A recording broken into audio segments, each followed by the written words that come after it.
Okie doke. So it has been a while since we've done one of these video note-taking sessions, but on today you have a set of questions, and I'm going to be talking you through them. So your job is just to make sure that you follow along and pause the video when you need to in order to write your answers. So getting started. It says, what relationship do pollution and fossil fuels have? So if you look at these pictures, it's pretty obvious to see that fossil fuels cause pollution. People burn fossil fuels to get energy that they need to run factories and power plants and vehicles. And then burning these fuels puts harmful materials in the air like carbon dioxide. Factories often release a lot of harmful substances into air and into water, and they end up in the water and the soil. So go ahead and take a second to answer number one. On number two, it says, how do you think pollutants have ended up in the soil and in the water? So looking at these pictures, you can see first off some cut down trees, some nasty water going into a larger body of water, and then some dead fish. The way that all of this is happening goes back to soil erosion, which we talked about yesterday. So right here where all the trees are cut down, it makes the soil exposed and nothing is holding it down. So when a rainstorm comes, a lot of the soil is taken away and it ends up in larger bodies of water, which can pollute the water. So any pollutants can end up in the water where the plants and animals live, and it endangers their habitat, which causes them sometimes to die. On the next question, it says, what do most scientists think are causing climate change?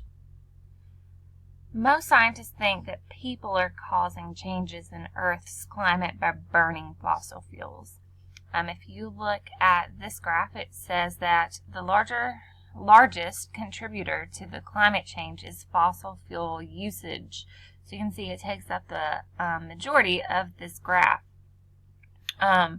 Burning the fossil fuels releases carbon dioxide, and then the carbon dioxide absorbs heat from the sun and keeps it from escaping back into space. So essentially, keeping the heat from fossil fuels on Earth, it traps it on Earth. Fossil fuels trap that heat. So this goes back to, again, something we talked about yesterday, where the polar ice caps could melt, which would take away the habitat from some things like polar bears, but it would also, or could also, flood the Earth. On number two, it says, why is carbon dioxide called a greenhouse gas? So if you take a second and check out these pictures, it says that carbon dioxide traps heat in Earth's atmosphere. So greenhouse gases, that's what they do, just like a greenhouse, they trap heat from sunlight. So greenhouse gases trap heat here on Earth. Also, it says carbon dioxide accounts for about 82% of all the greenhouse emissions, and then this is just to show you that carbon dioxide, again, traps heat. So again, most scientists think that the increase of carbon dioxide is causing global warming. Number three, it says, how are greenhouse gases bad? So again, if greenhouse gases are trapping heat, and if they are causing global warming, then it could cause our sea levels to rise. So you can see this is a chart of sea level. Sea level represents this dotted line here.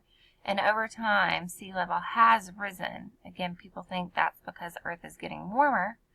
So the ice caps melt, which causes the sea levels to rise. Also, greenhouses are bad because they could have disastrous effects, such as melting the polar ice caps and glaciers, and then these events could raise ocean levels enough to flood any of the coasts. So that's kind of what you see going on here. Obviously, this is not real. The Statue of Liberty is not currently flooded, but if those ice caps melted, that could happen. So global warming could change conditions for plants and animals in the areas where they live now. In the next question on the back, it says, how does global warming affect the Earth? So, going back actually, to answer that question, we need to go back. So, the way that it would affect the Earth again is it would change conditions for all of the plants and animals that live in really cold places.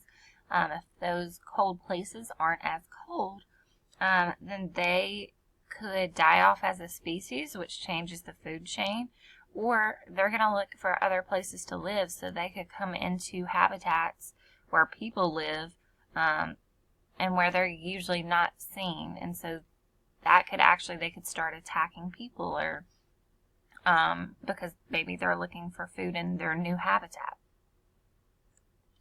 So now we are on the effects of human activities on water and soil. The first question says, farmers use and spread fertilizer on the land to plant crops. How does this cause pollution? So again, you see a picture there of a farm. And as we talked about yesterday, fertilizers are nutrients for crops that grow in the soil. And so people spread fertilizers on the ground because all living things need nutrients.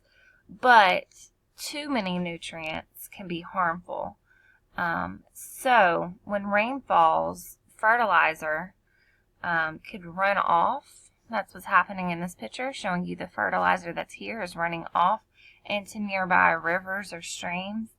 And then this increase of substances in the water can kill a wide variety of living things. You can see it starts making the water look pretty gross, which would kill some things that live in that water.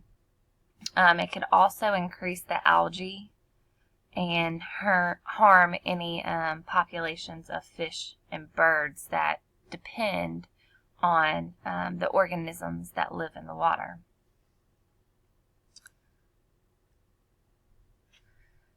Number 2 says, how do pesticides cause pollution? So if you don't know, pesticides are chemicals that kill insects and other animals that feed on crops. So farmers use pesticides a lot to make sure that little bugs and flies and animals aren't getting on their crops, because if they did, they would lose their profits. So of course, a lot of farmers use pesticides. That's kind of the difference between organic and non-organic. Organic means that they didn't use all those pesticides, whereas non-organic means that they did. Basically what happens, or how they cause pollution, is the same thing. When rain happens or a big rainstorm happens, it flows through these crops, and that water ends up in our streams and rivers. So it kills off things that are in the water, and it just puts nasty chemicals in the water. And see right here, it says pesticides, keep out. So they are dangerous, or they can be. Number 3 says, how do cutting down trees affect the soil? So cutting down trees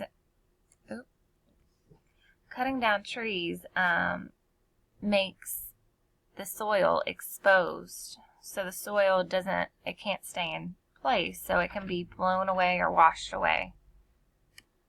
Another effect, though, of cutting down trees, it doesn't necessarily have anything to do with the soil right here, but remember that if we cut down trees, we are taking the habitat away from some animals who live, in a habitat full of trees. So there's a couple of different bad effects that come from cutting down trees.